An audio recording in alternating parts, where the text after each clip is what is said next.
Assalamualaikum warahmatullahi wabarakatuh. Perkenalkan kami mahasiswa Politeknik Negeri Malang, jurusan Teknik Sipil, program studi D4 Manajemen Rekayasa Konstruksi. Kami dari kelompok 1 kelas 3 MRK 4 akan menjelaskan salah satu materi dari mata kuliah struktur kayu, yaitu Oriented Transport atau papan untai berarah. Sebelumnya kita kenalan dulu sama anggota kelompok kita, oke? Jadi di kelompok kita itu ada 4 orang. Yang pertama ada Asri Andini, Fauzan Aziz, Nabila, dan juga Oki.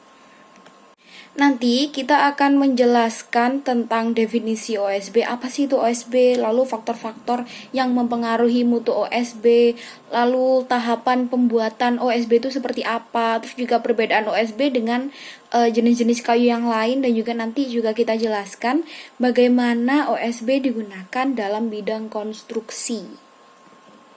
Untuk sejarahnya, Oriented Transport ini merupakan perkembangan dari waferboard, yaitu suatu produk panel yang pertama kali dibuat di Amerika Utara pada tahun 1954. Waferboard mempunyai banyak keunggulan, diantaranya bisa menggunakan bahan baku dari jenis kayu yang kurang dikenal. Lalu kekuatannya juga tinggi dan dapat digunakan untuk beberapa aplikasi. Nah, saat ini, waferboard ini sudah digantikan oleh OSB yang digolongkan sebagai panel struktural bersama kayu lapis. Lalu kita masuk ke pembahasan penjelasan tentang Oriented Transport. Jadi, OSB atau Oriented Transport yang kalau di negara kita itu disebut dengan papan untai berarah.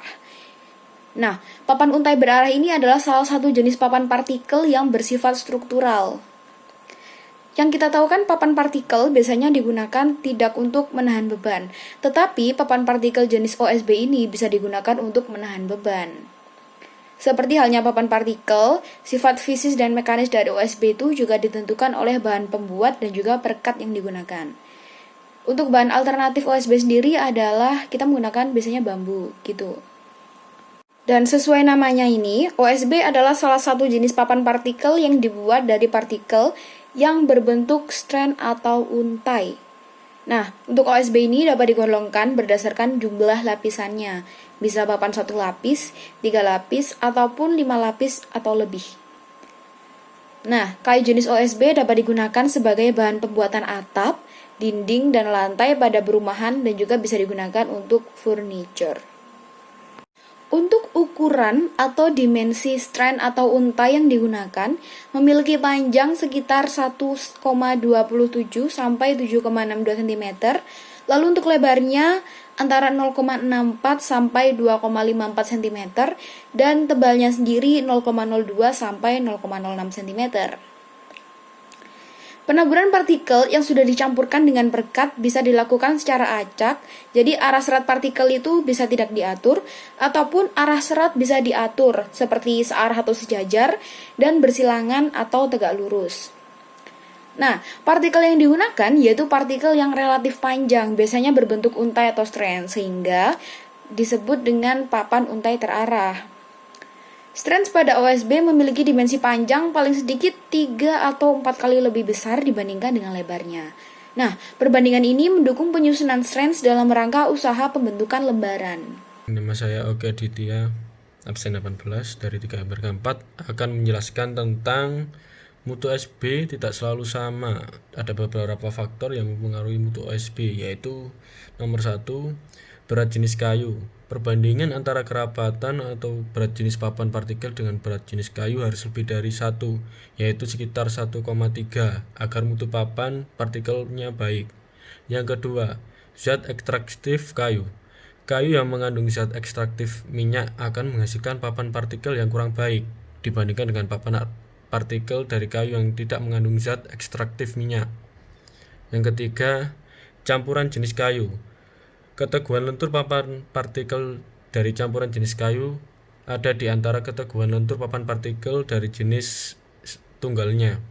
Karena itu, papan partikel struktural lebih baik dibuat dari satu jenis kayu daripada dari campuran jenis kayu lainnya. Yang keempat, ukuran partikel. Papan partikel yang dibuat dari tatal akan lebih baik daripada yang dibuat dari serbuk, karena tatal lebih besar daripada serbuk. Yang kelima, kulit kayu. Makin banyak kulit kayu, partikel kayu, maka sifat partikelnya akan semakin kurang baik karena kulit kayu akan mengganggu proses perekatan antar partikel. Banyaknya kulit kayu maksimum adalah sekitar 10% dari total yang digunakan. Yang keenam, perekat. Macam partikel yang dipakai mempengaruhi sifat papan partikel. Penggunanya perekat eksterior akan menghasilkan papan partikel eksterior, sedangkan pemakaian perekat interior akan menghasilkan papan partikel interior. Selanjutnya, yang ketujuh, pengolahan papan partikel. Proses produksi papan partikel berlangsung secara otomatis. Walaupun demikian, masih mungkin terjadi penyimpangan yang dapat mengurangi mutu papan partikel. Sebagai contoh, kadar air hamparan dan yang optimum adalah 10-14%. Bila terlalu tinggi tegangan lentur dan keteguhan perekat internal, papan akan mudah rusak. Untuk pembahasan selanjutnya, kita masuk ke tahapan pembuatan OSB. Proses pengerjaan OSB memiliki tahapan sebagai berikut. Dimulai dari yang pertama, yaitu persiapan bahan baku. Bahan baku OSB lebih baik dari jenis kayu cepat tumbuh yang memiliki kerapatan 350 sampai 700 kg per meter kubik. Bahan baku yang akan dipergunakan sebagai strand harus bersih dari kulit karena kulit kayu akan menghambat proses perekatan, seperti yang sudah disampaikan pada faktor yang mempengaruhi mutu OSB tadi. Selanjutnya, tahap pembuatan strand. Secara umum, penggunaan strand berukuran kecil sebagai bahan baku dapat memperbaiki keseragaman dan stabilitas. Pada kasus OSB, ukuran strand yang akan berpengaruh pada sifat keseragaman dan stabilitas. Ukuran strand yang orientasinya harus dikontrol selama proses produksi. Strand sendiri memiliki ukuran yang dikelompokkan menjadi 5 tipe. Untuk tipe yang pertama, yaitu memiliki bentuk panjang dan sangat lebar. Untuk tipe yang kedua, bentuknya panjang namun tidak selebar tipe 1. Untuk yang ketiga, bentuk panjang dan sempit. Untuk tipe yang keempat, bentuk pendek dan sempit. Dan untuk tipe yang kelima, bentuknya kecil-kecil. Berikutnya, yaitu tahapan pengeringan. Pengeringan strand dilakukan hingga kadar air mencapai 2-3%. Strand untuk OSB dikeringkan sampai kadar airnya 3% untuk perekat PF, atau seperti panil sebesar 8% dengan perekat cair. Dalam kondisi normal, strand dikeringkan hingga mencapai kadar air 3-5% sebelum dicampur dengan PF cair. Penggunaan PF bubuk memerlukan pengeringan hingga mencapai kadar air 6%. Kadar air 5-6% apabila menggunakan perekat UV. Untuk tahapan selanjutnya yaitu pemilahan strand. Untuk keperluan peruntukan strand lapisan muka dan lapisan tengah, strand-strand setelah dikeringkan perlu dipilah dengan menggunakan drum screening machine atau disk screening instrument. Strand yang baik dipindahkan ke dalam bentuk dry-bin, dan strand yang baik inilah yang digunakan untuk pembuatan OSB. Berikutnya yaitu proses pencampuran strand, perekat, dan bahan adiktif. MDI dipakai sebagai resin pada pembuatan OSB, namun harganya lebih mahal dari PF. Seperti halnya PF, MDI merupakan perekat tipe eksterior. Tidak seperti PF, MDI tidak membentuk ikatan mekanis pada kayu. Namun, ikatan yang terjadi adalah ikatan kimia, di mana ikatan kimia ini lebih kuat dan lebih stabil dibandingkan ikatan mekanis, sehingga membuat kinerja MDI lebih baik dibandingkan PF. Walaupun penggunaan MDI dalam jumlah sedikit, namun dapat memberikan hasil yang lebih baik dari PF. Tahapan selanjutnya yaitu pembentukan lembaran. Pengorientasian arah strand dapat dilakukan dengan menggunakan mechanical orienter, di mana alat ini terdiri dari dua fixed type orienter atau mengarahkan strand ke arah panjang panil, dan star type orienter atau mengorientasikan strand tegak lurus arah panjang.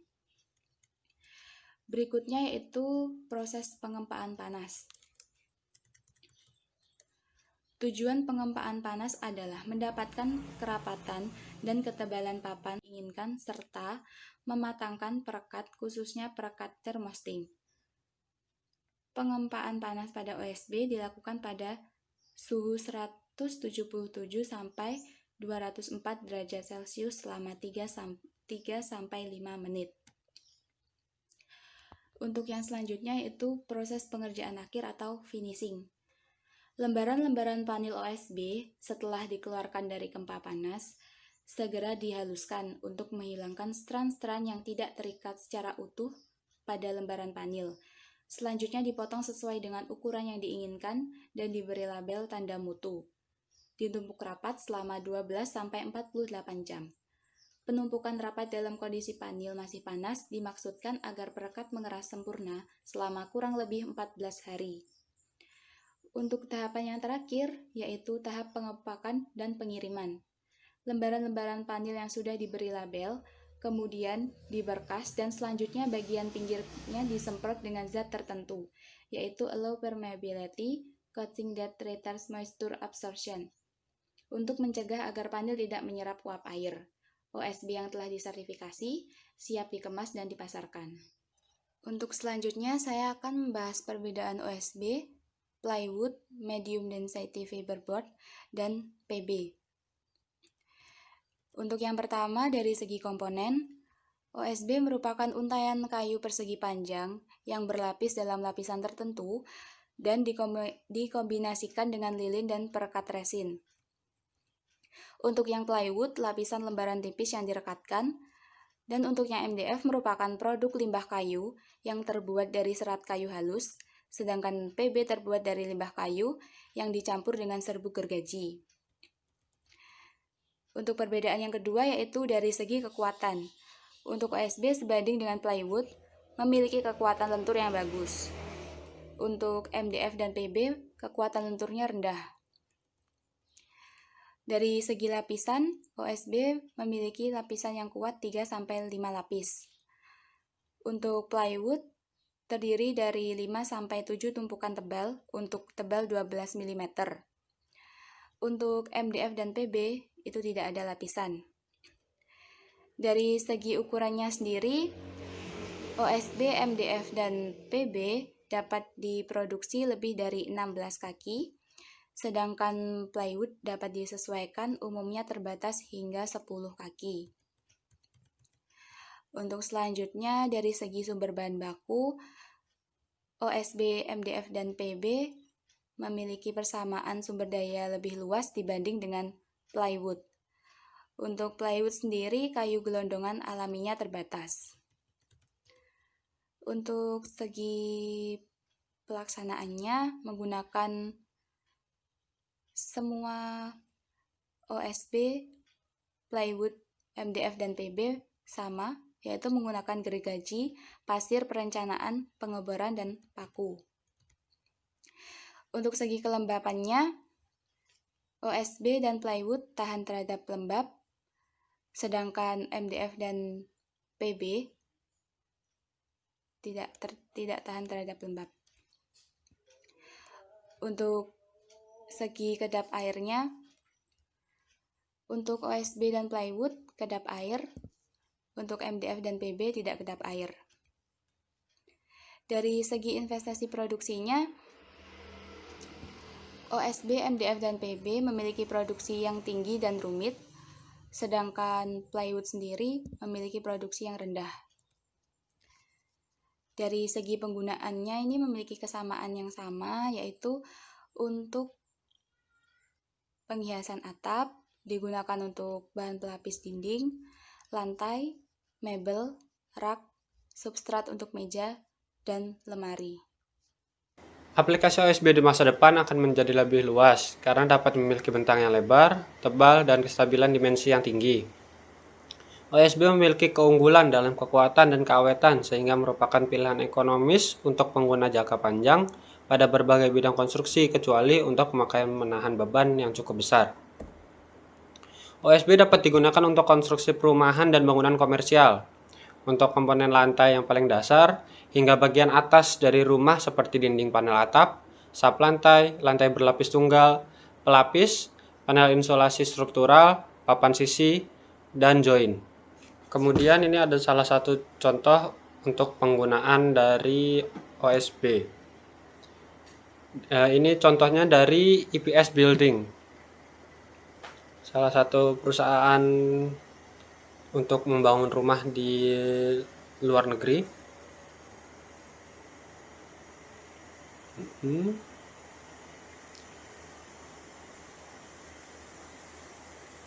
Nah, ini contohnya untuk penggunaan OSB.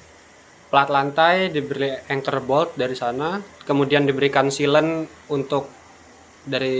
dari cuaca. Nah, kemudian ini diberikan lem. Nah, di situ ada panel OSB yang di dalamnya terdapat foam. Nah, minimal expensive foam. Dan di situ ada untuk electrical wire. Foam itu untuk insulasi dari faktor luar. Untuk strukturalnya, OSB ini yang mendukung struktural dari rumah tersebut. Nah, itu diberikan mur supaya menempel satu sama lain. Nah, ini proses pemasangan dinding dari rumah tersebut. Ini ada insulated header untuk space di mana di tengahnya dikasih jendela. Nah, ini pemasangannya seperti ini. Nah, kemudian ada yang dinamakan dengan factory assembly block spline. Diberikan block spline di situ. Kemudian dilanjutkan untuk sisa-sisa dari rumahnya. Di situ juga ada load bearing support kolom dari kayu.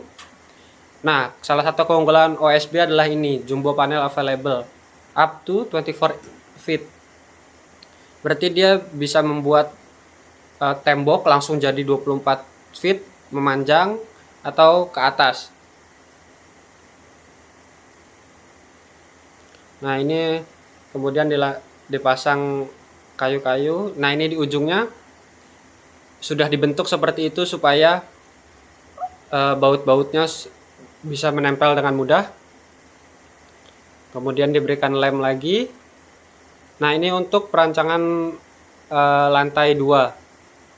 Diberikan beam kayu, kemudian diberikan lem, ditutup lagi dengan OSB tersebut menjadi lantai untuk lantai 2. Nah, tembok-tembok di lantai 2 juga menggunakan sama dengan lantai 1 OSB ini. Nah, dan satu lagi, OSB ini bisa digunakan juga sebagai atap. Di rumah ini contohnya digunakan sebagai atap. Oke, disusun atap. Kemudian yang ada berongga itu ditutup pakai kayu sehingga foamnya tidak terkontaminasi elemen dari luar. Kemudian diberikan lapisan Anderson OEM distribution, dia makanya diberikan lapisan. Kemudian jadilah rumah seperti ini. Ini salah satu rumah yang sudah jadi ya. Nah, itu tadi sedikit penjelasan dari kita mengenai oriented strand board. Mulai dari pengertian, faktor yang mempengaruhi mutu, lalu juga ada tahapan pembuatan dan penggunaannya di bidang konstruksi. Terima kasih buat teman-teman yang sudah menyaksikan video ini sampai akhir. Jangan lupa di like videonya dan juga komen di kolom komentar di bawah. Sekian dari kita. Wassalamualaikum warahmatullahi wabarakatuh.